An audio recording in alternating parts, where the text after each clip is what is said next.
Hello and welcome to Carter Auto Restyling, your number one source for misleading automotive content. Today I need to get this mess sorted out on this 1953 Chevy Truck fender. You can see there's a substantial amount of damage here. Someone has screwed in a brace from the backside. This edge is all very twisted and mangled, and in fact missing a large portion of it as well, which isn't very good. And there's a little bit of a ding in here, and just generally things are all very out of place. So we're gonna take this jumbled mess and make it into something a little more presentable, like this. Now, the first thing I'm going to do here is just try and get this edge a little bit straighter so that I can get a template off of it, and then I can reconstruct this inner brace here and get the structure back into this before I worry about any of the rest. So we'll just very roughly get it rearranged here.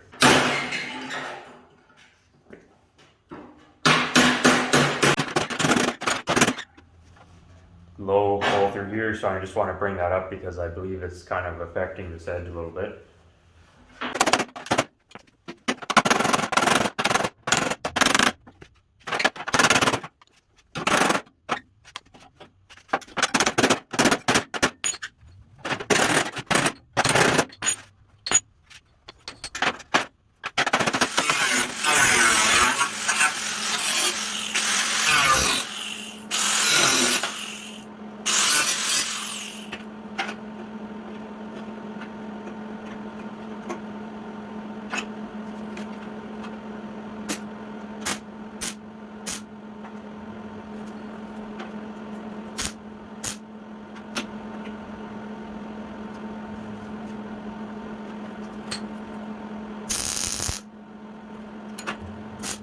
Alright, well, I welded in a new inner brace here and tied it on down to there and plug welded it there, and then just butt welded it there.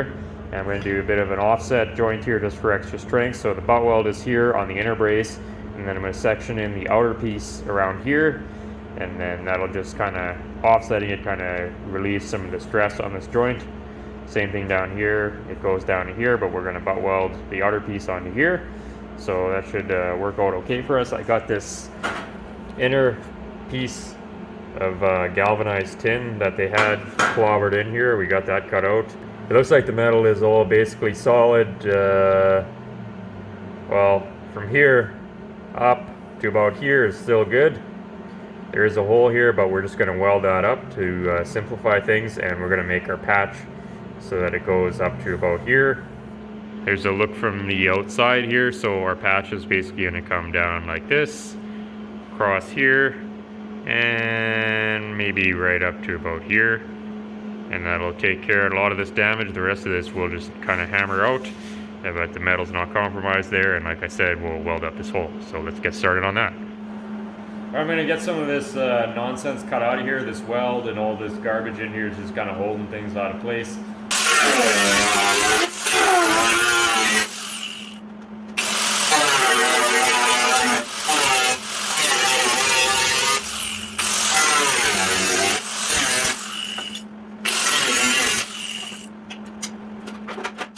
Alright, well, I cut out my patch here, and before I go and fold this edge over, I want to put a little bit of crown into this panel through here, so that I'm not just welding in a flat piece of metal. I got a kind of a rounded dolly chucked in the vise here, and I'm just going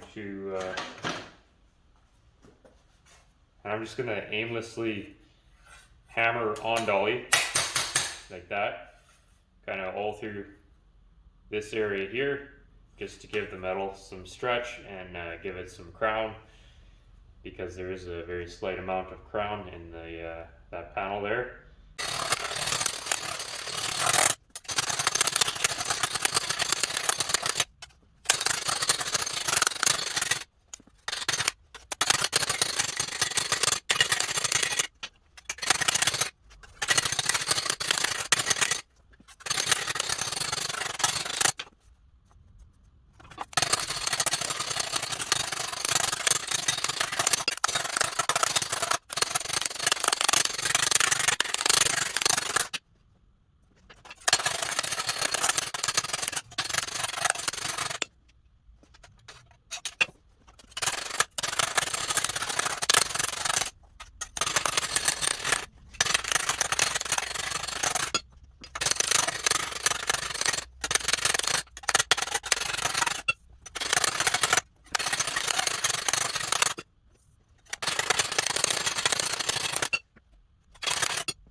I got the edge folded over, and as you can see, there's a fair amount of shrinking that is going to have to happen on this edge to get it to the right profile.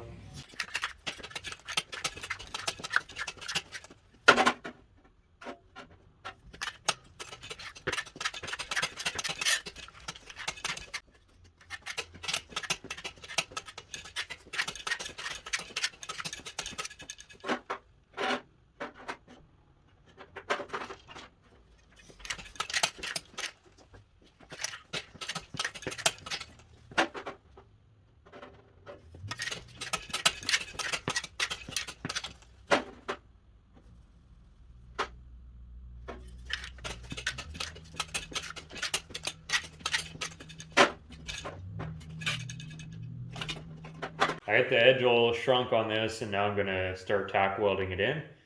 And I'm just going to start by tack welding the edges here. And once that's aligned, then I can begin working my way around. I didn't spend as much time as I should have getting this to fit, so that's on me.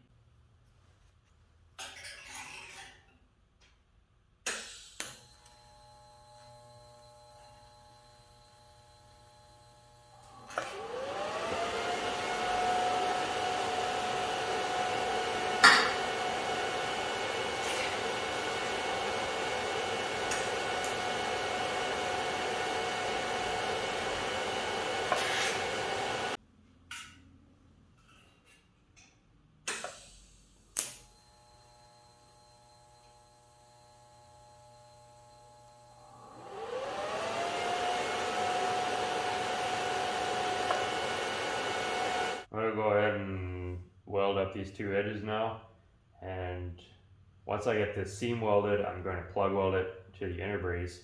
But I like to save the plug welding for the last usually, because if something goes horribly wrong and we have to cut the patch back out, it's easy to cut a butt welded seam, but if you try to cut through plug welds and all that, it's just going to make an absolute mess and you won't be able to save the patch that you built.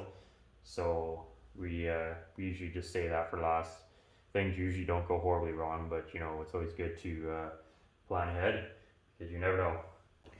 So I got this all tack welded in, and then I went back and I ground down all the individual tacks and gave it another hammer and dolly session, just to even things out a little better than what they were.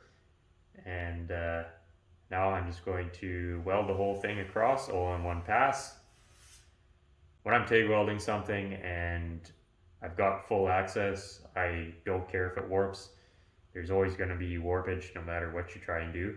So it's faster just to weld the whole thing, let it happen, and then we'll be able to correct all of those issues after it's welded using hand tools.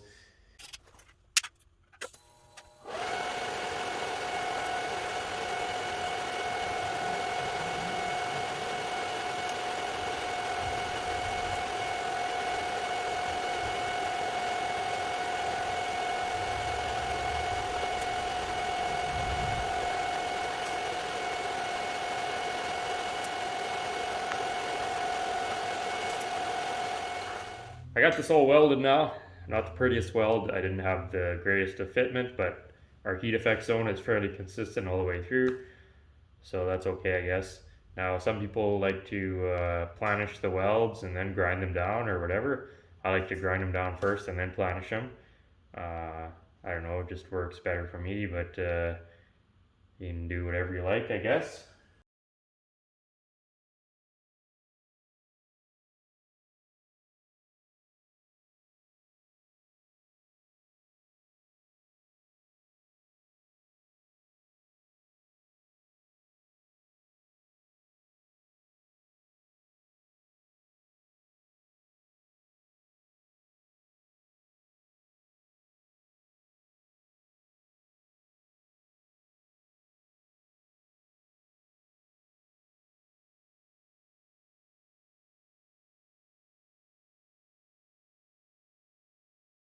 See, the majority of that ground down fairly quickly, but we do have a bit of a fitment mishap here. You can see this side, the grinder started to touch the metal, and on this side it didn't. So there's this ledge here, and we don't want to keep grinding because if we keep grinding, then we're going to thin this metal, because this is right now, this is on a higher plane than this is. So what we need to do is we're going to have to go along here and hammer and dolly it and planish it back flat, which that's the nice thing about the TIG, is you can do that. If this were a MIG weld, you'd basically have to stop here. You could hammer and dolly it a little bit, but that ridge is always going to be there, and you'll have to go back and do body work and whatever to get it all smoothed out. So always very important to keep both pieces of the metal in the same alignment when you go to weld them. If you weld it and one side's higher than the other, like with a TIG, you can sort it out. You can't really get away with it with the MIG. I mean, again, it's not a big deal as long as you stop grinding. When you see that, you don't want to thin any of the metal out. You're only grinding down the weld. That's the theory behind that. I've discussed that before, and so we don't need to get too carried away. Just another gentle reminder as we gently manipulate this fender back into shape. Maybe trying to stretch out this weld area slightly. Every time you weld, it shrinks a little bit, so I'm going to be holding the dolly directly behind the weld and a hammer right here, and then I'm going to be hammering on the dolly to kind of stretch that weld and planish it and level it all back out again. I'm not trying to perform any miracles. This whole fender is pretty beat, but we do want to just level it back out a little bit and try to address this a little more.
See how planishing has basically leveled this all back out now and made it go away.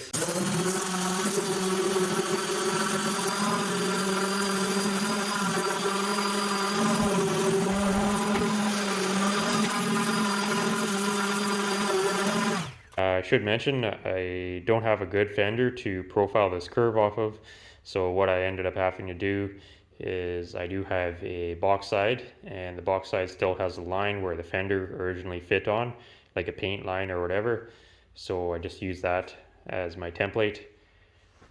Still have to drill the holes for mounting it and whatever, but we'll deal with that once we complete the rest of the repairs on this thing. I know sometimes people like to see the inside of the repair, so there it is. I don't bother grinding down any of the welds on the inside. I just leave them. With the TIG welds, when you go to planish it, they all just get crushed flat. So like I said, I do like to remove the lumps off the outside because they can sometimes be kind of lumpy, and if there is a bump or something, it wouldn't hurt to grind it off. But in this case, I just left it all, just hammered it all flat, and there you go. There's the completed repair. Nothing too fancy there. I've said in the previous videos we did a while back on these fenders that they're in horrible condition, so they're getting fully body worked front to back anyways, so we just want to kind of make it better than it was and make it structurally sound. And so that'll be certainly good enough for that repair. So I get asked a lot of questions in the comment section, which is good, but I thought I'd take a moment here and do some of the frequently asked questions so that I don't have to spend a lot of time typing and stuff, and we'll just kind of cover the more commonly asked stuff here. So we'll start with the most important question of all, which is, what are your cats' names? Well, that's Alan, and that's Poe. Second most common question I get, a lot less important, but question nonetheless, is where did you learn your trade? Well, I started in the auto body trade about 10 years ago. I took a course at a trade school here in Saskatchewan. It used to be called SciAST, but now it's called Saskatchewan Polytech or something like that. And it was called the Auto Body Pre-Employment Program.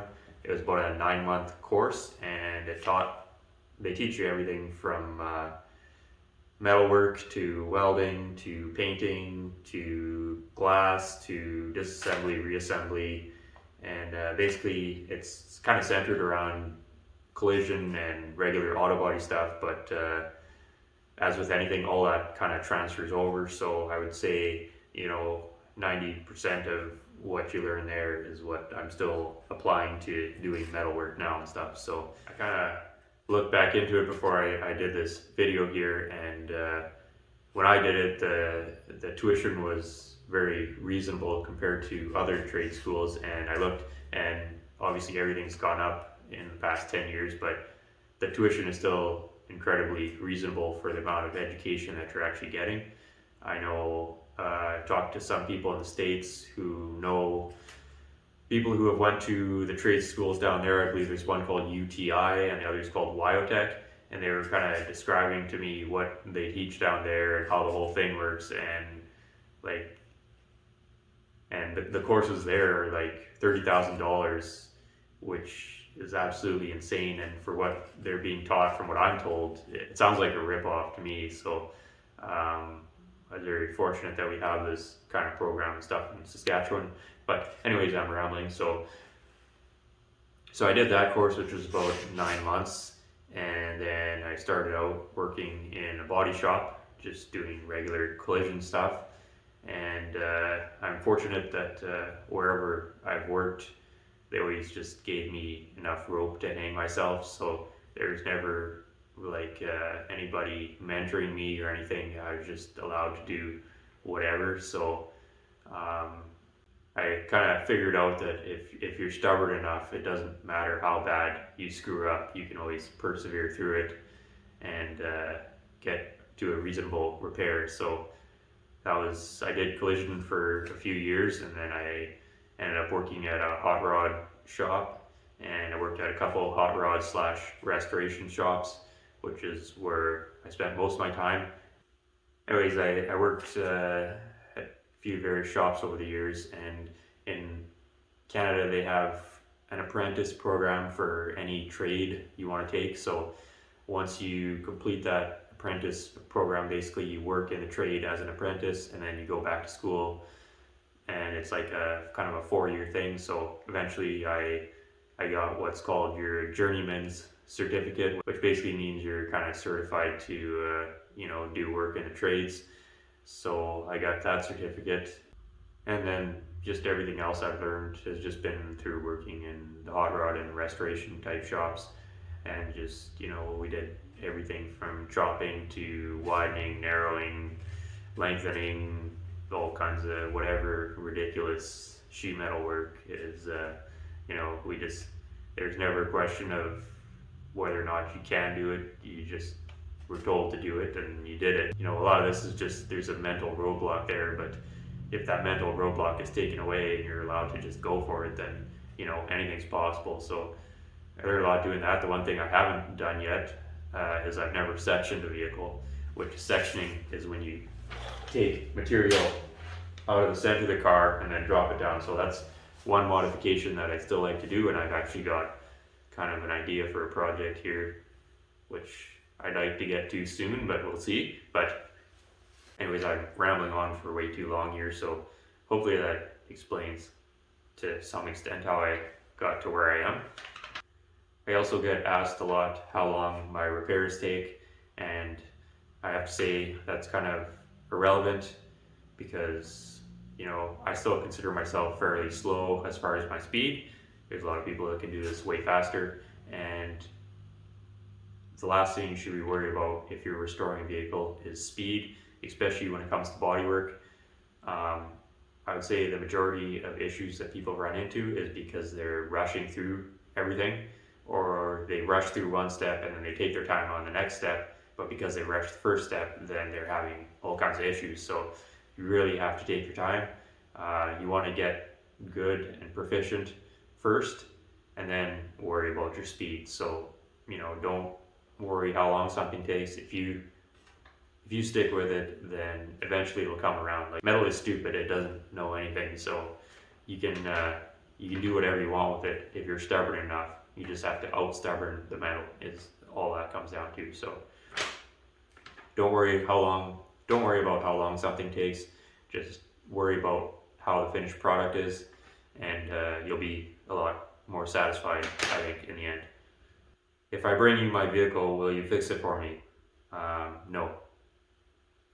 The aim of this channel is to show you how I do things, or show me working on stuff and occasionally explaining what I'm doing.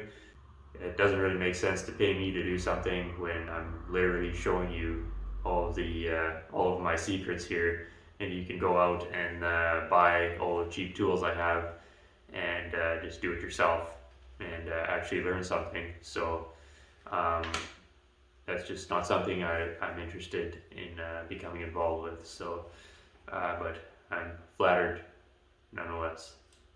Anyways, those are kind of the main questions I get asked often. I guess if you have other questions that you'd like to get answered in the future, then we could always do another one of these. But if it's an ignorant question or a stupid question, then I'll just ignore it or give you a stupid answer. So hope that clears up some of the mystery and intrigue around whatever it is I'm doing here. Thank you. Well, thanks for giving me the opportunity to waste your time. And for returning viewers, thanks for giving me the opportunity to waste your time yet again. I had no idea what the purpose of this video was, but figured I was doing it anyway, so I might as well hit record. Hopefully you found something useful out of it, or if you didn't, I don't particularly blame you. Next up on this fender is I need to rebuild this wheel arch here. It's all pretty chewed up, so that should be a fun little repair, and then a couple dents to knock out, and this fender should be pretty well ready for body work. So then we can move on to hopefully some more interesting projects here. Also wanted to say a huge thank you to all of you for liking the videos and commenting on them, and possibly even subscribing. All of that really helps to promote the channel and grow the channel. And the larger the channel gets, the more opportunity I have to make videos and work on interesting projects and document it all for you. So I really appreciate all the support, and hopefully we can continue doing this. And if I haven't totally frightened you off, we'll see you on the next one.